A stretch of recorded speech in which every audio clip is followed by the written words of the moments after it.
kami memberi kabar gembira kepadamu bahwa kamu akan memperoleh seorang anak yang namanya Yahya.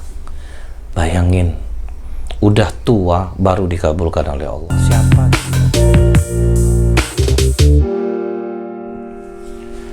A'udzubillahi minasyaitonirrajim. Bismillahirrahmanirrahim. Assalamualaikum warahmatullahi wabarakatuh. Innal hamdalillah nahmaduhu wa nasta'inu wa nastaghfiruh wa na'udzu billahi min syururi anfusina wa min sayyiati a'malina may yahdihillahu fala mudhillalah wa may yudlil fala hadiyalah. Asyhadu an la ilaha illallah wahdahu la syarikalah wa asyhadu anna Muhammadan abduhu wa rasuluh. Allahumma salli wa sallim wa barik ala hadzal nabiyil karim wa ala alihi wa sahbihi ajma'in. Kaum muslimin muslimat di mana saja berada, yang semoga kita semua senantiasa dirahmati oleh Allah. Kalau kita lihat dalam surah Ali Imran ayat 37 sampai 41. Kenapa Nabi Zakaria alaihissalam sampai memohon kepada Allah untuk dikaruniakan anak? Jadi beliau ini yang menjaga dan memelihara Siti Maryam, ibunda Nabi Isa alaihissalam. Tapi yang diherankan oleh Nabi Zakaria di dalam ayat ini, setiap kali Nabi Zakaria berkunjung ke tempat Maryam, dia melihat ada buah-buahan yang tidak musim pada masa itu, tapi dimakan oleh Maryam. Ditanya oleh Nabi Zakaria kepada Maryam, "Hai Maryam, dari mana kamu memperoleh makanan ini?" Maka Maryam menjawab, "Makanan itu dari sisi Allah. Sesungguhnya Allah memberi rezeki kepada siapa yang dikehendakinya tanpa hisab." Nah, begitulah Allah mengkaruniakan rezekinya kepada hambanya yang sangat taat kepadanya, kepada ibunda Nabi Isa alaihissalam yang menjaga dirinya. Dia menjaga dirinya dari kekotoran dan dia menjaga diri dengan kesuciannya. Disitulah Nabi Zakaria berdoa, "Ya Allah, berilah aku dari sisimu seorang anak yang baik." Nah, berharap kali Nabi Zakaria kepada Allah untuk dikaruniakan anak. Apa jawaban Allah dalam surah Al-Anbiya ayat 89-90? "Kami jadikan istrinya dapat mengandung. Sesungguhnya mereka adalah orang yang selalu segera dalam mengerjakan perbuatan-perbuatan yang baik." Nah, ini untuk para istri yang susah mendapatkan anak. Salah satu amalan dari istri Nabi Zakaria alaihissalam dan Nabi Zakarianya, suami istri ini, bersegera dalam melakukan perbuatan-perbuatan baik. Nah, jadi jangan pernah kita tunda apapun perbuatan baik. Menjenguk orang sakit itu perbuatan baik, berbuat baik kepada tetangga, mengantarkan makanan kepada tetangga, berbuat baik kepada karib kerabat, ini namanya cepat dalam melakukan kebaikan. Jangan ditunda-tunda, jangan dipikir-pikir. Nah, sementara kita sekarang ini mau buat baik itu banyak pikiran kita. Jenguk orang sakit kita alasan sedang tidak ada sedang tidak ada kendaraan lah, mau jemput anak les lah. Alasan kalau dicari pasti ada. Nah, jadi makanya kalau untuk berbuat baik nggak usah kita takut-takut, nggak usah mikir-mikir, laksanakan kalau mau dapat anak. Kemudian apa lagi kata Allah dalam surah Al-Anbiya 89-90 ini? "Mereka berdoa kepada kami dengan harap dan cemas." Jadi benar-benar perhatian itu tertuju dengan apa yang diminta. Sekarang kita berdoa, pikiran kita entah kemana, sementara Allah sedang menghadapkan wajahnya kepada kita dan ingin mendengarkan apa yang kita minta. Tapi kita ngomong, kita nggak tahu apa yang kita omongin. Kita aja kesal kan kalau seperti ini. Orang ngomong sama kita, nggak usah itu matanya kemana-mana, pasti kita bilang, "Tatap mataku nih kalau kau ngobrol sama aku." Nah, jadi begitu pula lah hendaknya. Apa amalannya? Cepat melakukan kebaikan, kemudian berdoa dengan khusyuk, penuh harap dan cemas. Jadi yang perlu kita tahu bahwa Nabi Zakaria ini berdoa kepada Allah itu mulai dari dia nikah. Belum ada pengabulan dari Allah sampai umur beliau 77 tahun berdoa tanpa putus asa. Ini baru nikah 3 tahun 4 tahun udah ngotot mau punya anak. Akhirnya apa? Duit habis ratusan juta, anak tidak dapat. Suka-suka Allah kalau mau ngasih kita. Jadi kalau kita minta hanya kepada Allah. Nggak bisa kita mengandalkan obat ini, obat itu, tidur miring kanan makan daging dapat anak laki-laki, tidur miring kiri makan ikan dapat anak perempuan. Nggak bisa. Jadi inilah, kita ini terlalu mengandalkan kecerdasan, lupa kita bahwa Allah lah yang maha pemberi nikmat itu. Jadi jangan bikin-bikin capek lagi, datang berobat, berurut ke sana kemari. Andalkan Allah. Ini bukti Nabi Zakaria udah tua. Surat Maryam ayat 4. Rabbi inni wahanal azmu minni wasta'ala ar-ra'su syaiba walam akun bidu'aika rabbi syaqiyya. Ya Allah, sesungguhnya tulangku telah lemah. Itu kan menandakan sudah tua. Dan kepalaku telah ditumbuhi uban. Jadi tulang udah lemah, karena kalau beruban aja banyak orang uban banyak umur masih muda. Tapi ini tulangku telah lemah, ini menandakan beliau sudah tua. Tapi apa yang terharu kita, kata Nabi Zakaria dalam ayat ini diabadikan Allah, aku belum pernah kecewa berdoa kepada Engkau ya Rabb. Kita kadang-kadang udah rajin duha, rezeki sulit. Gimana Allah ini? Udah rajin aku duha, rezeki aku macam ini juga. Aduh, jangan. Allah tuh ngasih kita yang terbaik di saat dan waktu yang tepat. Kalau kita belum pantas, Allah tidak akan kasih. Dan apa permintaan Nabi Zakaria dalam surah Al-Imran ayat 38? Ya Allah, berilah aku dari sisi Engkau seorang anak yang baik, sesungguhnya Engkau maha pendengar doa. Nggak usah minta kasih anak laki-laki ya Allah, kasih anak perempuan ya Allah. Nggak usah minta anak yang baik, mau laki-laki mau perempuan. Kadang kita ini udah sama pula sama orang jahil ya, lahir anaknya perempuan, kesal dia, merah mukanya karena dia pengennya anak laki-laki. Gak usah kita yang ngatur Allah, terserah Allah mau ngasih kita. Kita minta, dalam ayat ini diajarkan kepada kita minta anak yang baik. Rabbi habli min ladunka dzurriyyatan thayyibah. Minta anak yang baik kepada Allah. Kemudian Nabi Zakaria menjelaskan kenapa dia minta anak yang baik kepada Allah.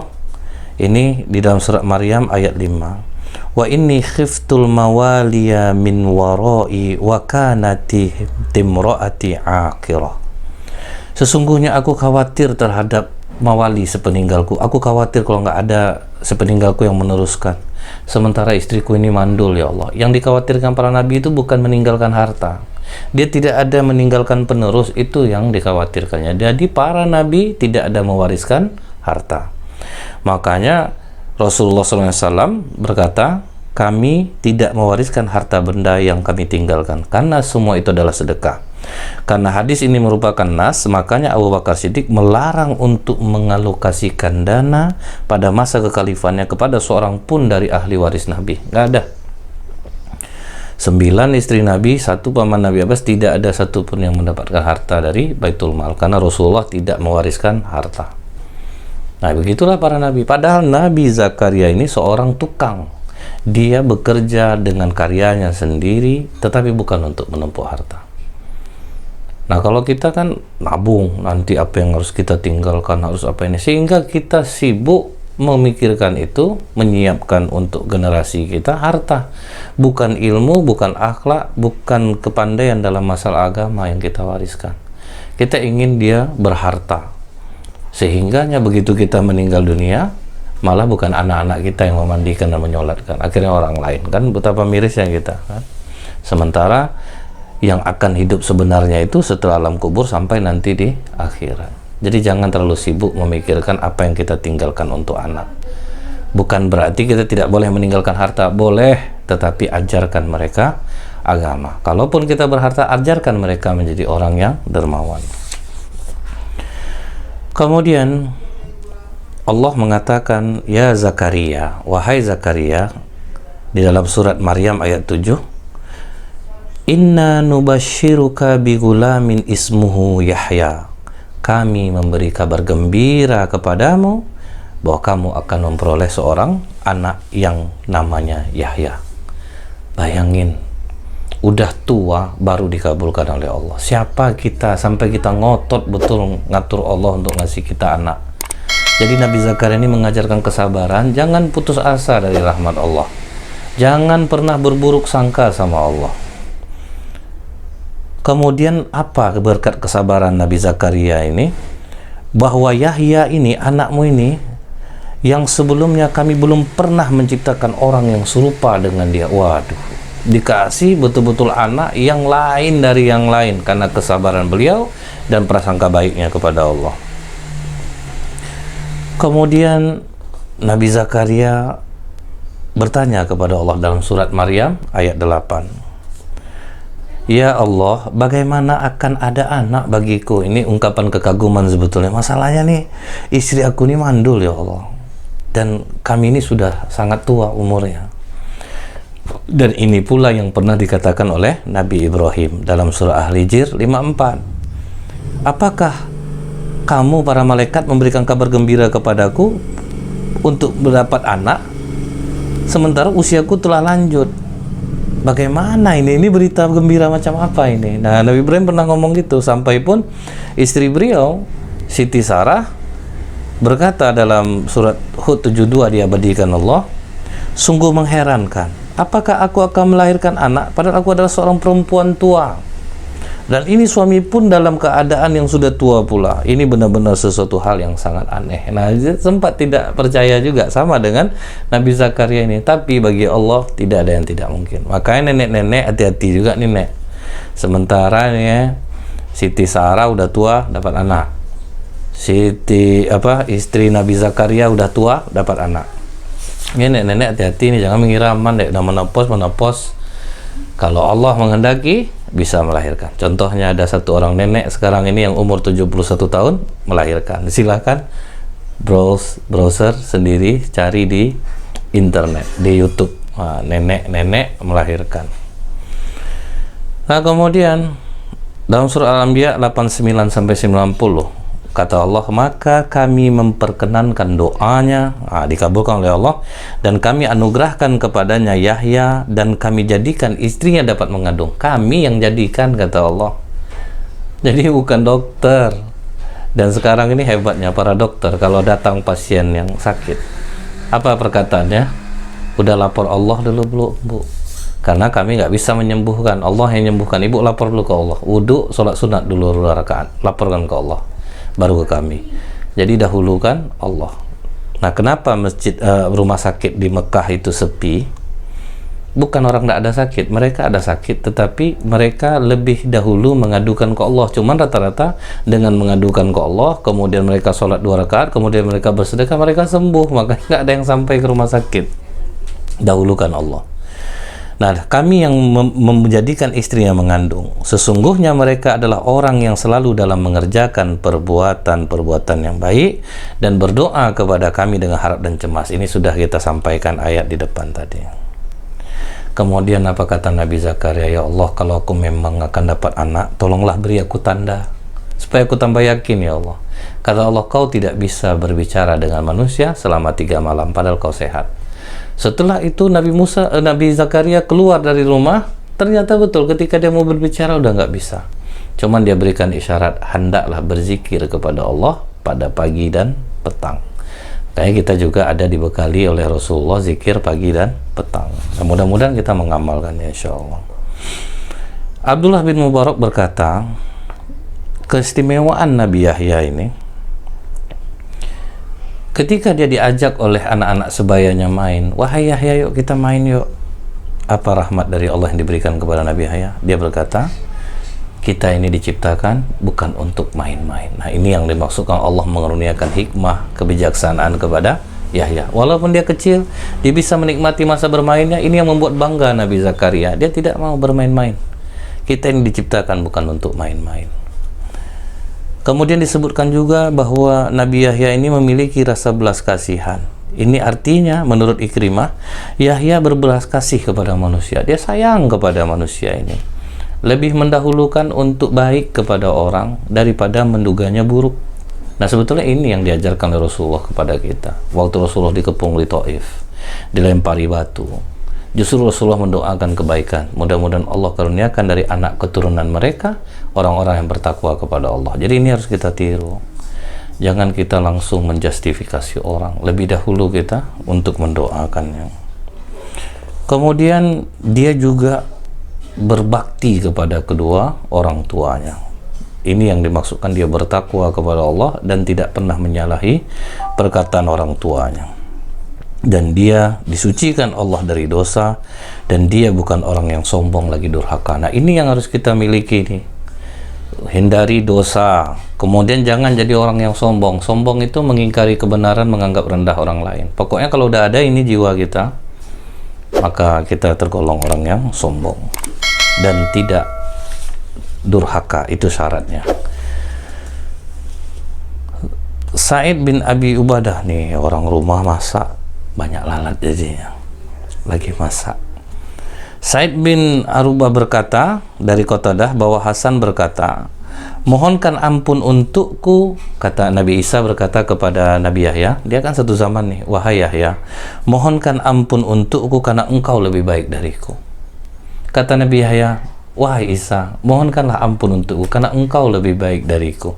Nah, ini mengajarkan apa? Kita itu jangan merasa tinggi daripada orang lain, jangan merasa lebih hebat daripada orang lain, jangan merasa sebagai ustadz yang hebat daripada ustadz yang lain. Nah, jadi justru ini kita contoh bahwa mereka berdua Nabi Allah saling mendoakan. Jadi kita sangat indah ketika melihat ulama saling merendahkan dirinya di hadapan ulama yang lain. Ini yang harus ada pada diri kita, umat Islam. Jangan merasa kita lebih pengajian daripada orang lain, lebih hebat zikir daripada orang lain, jangan. Lihat nih contoh nih, Nabi Yahya dan Nabi Isa alaihissalam. Akhirnya Nabi Isa berkata, engkau lebih baik daripadaku karena Allah langsung mengucapkan salam sejahtera kepadamu. Maka ucapkanlah salam untukku Yahya karena engkau telah diberi salam oleh Allah. Begitulah saling merendahkan diri mereka, merasa orang lebih baik daripada dirinya. Nah, kalau kita merasa seperti ini, insya Allah aman kita dalam hidup ini. Kita nggak merasa diri kita hebat. Nah, salah satu hal yang membuat saya terharu, kemarin pas ceramah saya jumpa guru saya waktu di MDA. Padahal dia guru saya, tetapi dia sangat memuliakan saya. Saya lebih lagi memuliakan beliau karena kerendahan hati. Biasa kan kalau orang udah pernah ngajar ini kan sombong dia. Oh, anak muridnya mau ceramah, ini anak murid saya. Sama sekali dia tidak. Dia yang ngasih kata sambutan, sama sekali dia tidak mengatakan bahwa ini murid saya, tidak. Dia mengatakan al-mukarram, yang saya muliakan. Bayangin, inilah kerendahan hati seorang ulama, dan saya membalas kehormatan yang serupa. Beliau ini adalah guru saya. Di beliau inilah berjasa terhadap saya. Nah, jadi kita harus saling memuliakan satu sama lain. Kalau ada pengajian yang mengajarkan untuk menghinakan yang lain, merasa kita lebih hebat kajian kita daripada yang lain, ini berarti tidak sesuai dengan akhlak yang diajarkan oleh Rasulullah SAW. Kalaupun kita berbeda, perbedaan kita bukan untuk saling kita menghina satu sama lain. Imam Ahmad berkata, Affan memberitahu kami, Hamad memberitahu kami, Abi Yazid memberitahu kami dari Yusuf bin Mihran dari Ibnu Abbas, Rasulullah SAW bersabda, tidak ada seorang pun anak cucu Adam, melainkan ia tentu pernah berbuat salah dan bermaksud untuk berbuat salah, selain Yahya bin Zakaria. Jadi diakui oleh Rasulullah, dia betul-betul diberikan Allah kesucian diri untuk tidak pernah berbuat salah dan bermaksud untuk berbuat salah. Nabi Muhammad SAW pun memuji beliau. Nah, bagaimana kematian Nabi Zakaria? Di akhir kajian kita tentang Nabi Zakaria ini, menurut Abdul Mun'im bin Idris bin Sinan meriwayatkan dari ayahnya, dari Wahab bin Munabih, jadi Nabi Zakaria ini diburu oleh kaumnya. Diburu sehingga dia melarikan diri persis seperti Nabi Sya'yah. Dia masuk ke dalam pohon. Dan Bani Israel melihatnya, sehingga mereka menggergaji pohon itu. Begitu gergaji itu mengenai rusuk, Allah pun menawarkan kepada Nabi Zakaria, kalau kau rasa tidak mampu menahan sakit Zakaria, maka aku balikkan bumi dari permukaannya dan aku tenggelamkan bumi ini. Nabi Zakaria berpikir, daripada orang nanti banyak yang habis mati, biarlah aku tahan sakitku ini. Inilah perasaan dan jiwa para nabi, lebih memikirkan umatnya daripada memikirkan keselamatannya sendiri. Subhanakallahumma bihamdika asyhadu alla ilaha illa anta astaghfiruka wa atubu ilaik. Assalamualaikum warahmatullahi wabarakatuh.